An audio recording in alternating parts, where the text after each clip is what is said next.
that will not have immediate effects on the program that we are running right now, because NWO came to the rescue.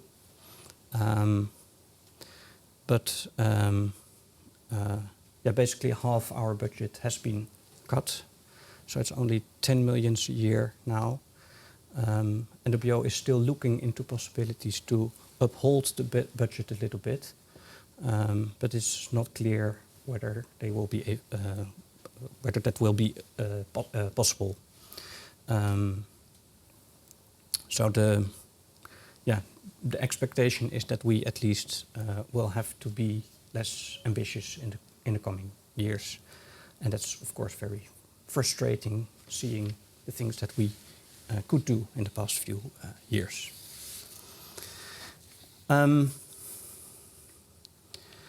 I'm coming to the third and last part of my presentation, and that's about the recent trends and developments that I think are important for open science. And it will be a little bit more sketchy part of my presentation, for which I apologize. And I think there's no way that we can ignore the developments within the United States at the moment. So I'm sure you have seen all these messages, enormous hits by the Trump government on the NIH, where budgets were freezed, no meetings and travels and communications could be organized, an enormous cut on overhead percentages that are provided by the NIH, and that will undoubtedly hit especially that layer of the support staff from the Brian Nosek pyramid first. So will definitely have the impact on the science system as a whole, of course, in the US, but especially also on the support infrastructure for open science.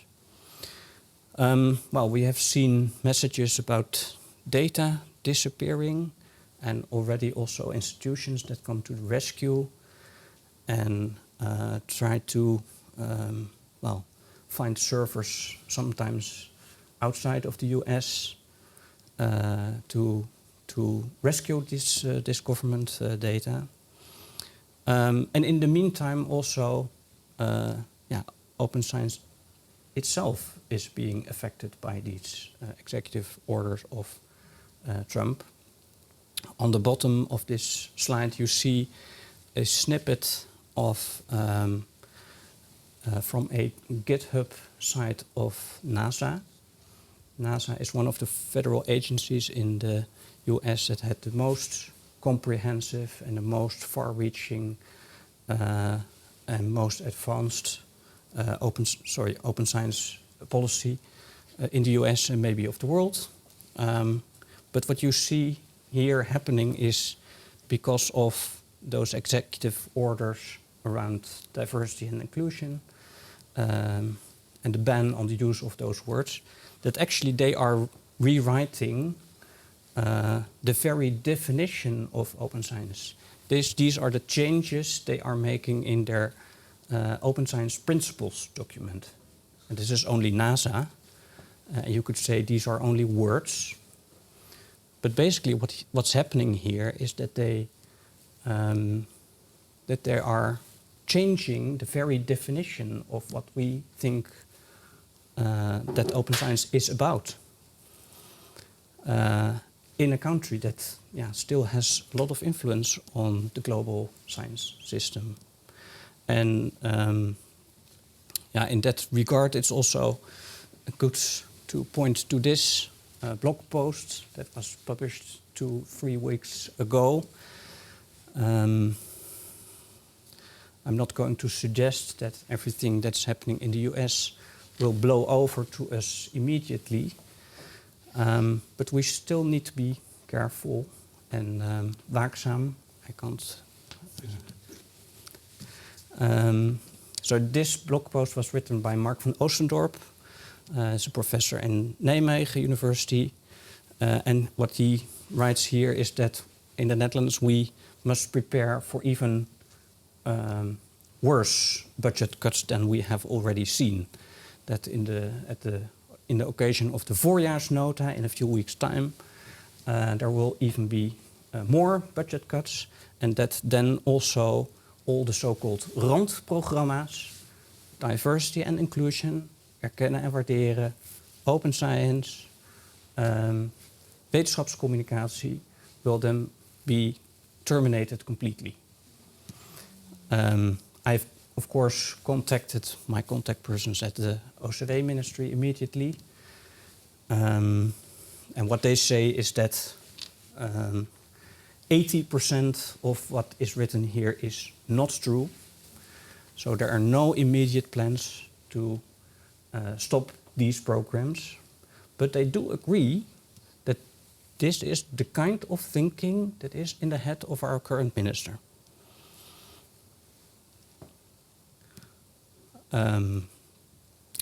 At least we are dealing with a minister that is fundamentally thinking differently about the role of his ministry and the role he has in fostering an open research culture.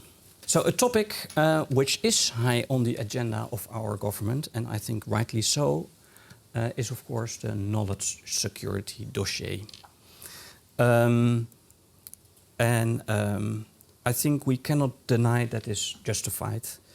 But I think it's also important to have a nuanced and maybe sometimes more balanced discussion about it. Because what you see here on the right-hand side of the screen is an example of a tweet I found when our Open Science NL program was launched. It's of a Dutch researcher, a chemist. And basically what he is suggesting here that in the current geopolitical climate, well, he questions whether it's actually wise to still invest in open science.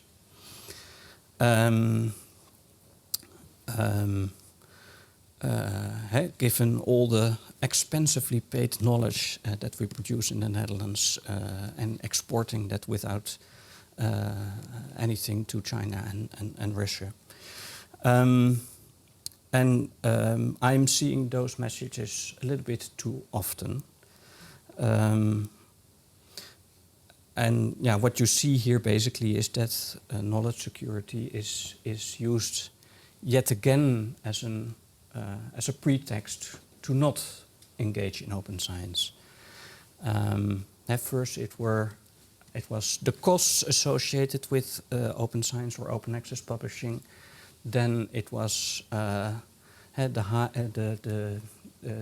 highly specialized papers that society would never understand, so why even bother opening them up? Next, it was the time investment needed to share data and share code that would only detract from what really was the core, which is of course publishing as much papers as possible.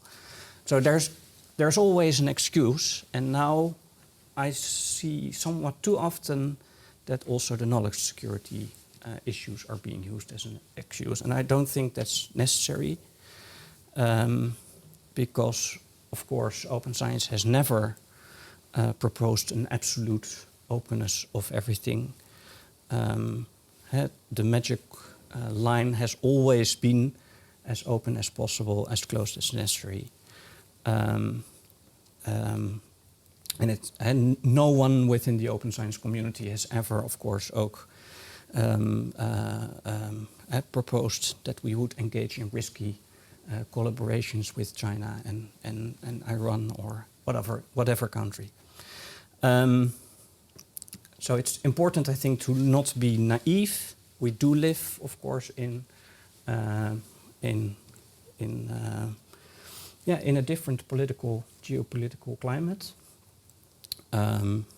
But I think that is not a reason to continue to work on open science. These values are continue to be very important.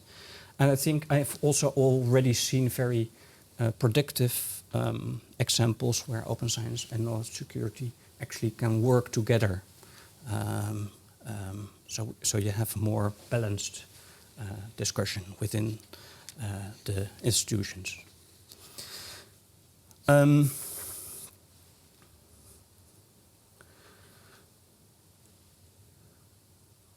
No presentation nowadays without mentioning generative AI, of course, so I also had to include that. And I do think that's important developments, also important for the open science movement going forward. I think it's clear for everyone that AI brings unprecedented progress in science. The way AI can deal with vast amounts of data is impressive and will accelerate science in an enormous way. But there are also questions to be posed already, especially I think from the open science perspective. And I think so I've only listed 3 bullets here. But I think the first one is a very important one also really for the open science movement. A lot of the AI models that are being used, especially also the generative AI models, it's completely unknown how they work,